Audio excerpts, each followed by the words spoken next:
الله جل جلاله ته نږدې کېدل یوازې دا یو کار وکړه.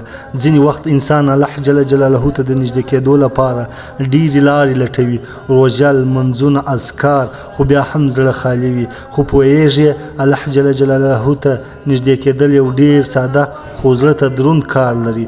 یوازې یو ځل د زړه توبه وکړه، داسې توبه چې ته پکې مات شې، داسې توبه چې ته اوښکې در باندې توی شي، داسې توبه چې ته پکې ووایې یا الله ما وبخښه زه بیرته راغلم، او هلته الله جل جلاله ستا د بیرته راتګ لپاره خوښ شي تر هر څه زیات. حدیث شریف وینا الله هغه انسان ته ډېر خوشحالیږي چې توبه وکړي تر هغه ښځې زیات چې ماشوم بچی یې ورک او بیرته یې ومومي. نو ته څه ته منتظر یې؟ له الله سره اړیکه پرې نه کړې، ځکه الله جل جلاله ته نږدې کېدل یو کار غواړي، صادقانه توبه. یا الله جل جلاله موږ ته د صداقت توبې توفیق راکړي چې د ټولو ګناهونو څخه مو زړه تور سي.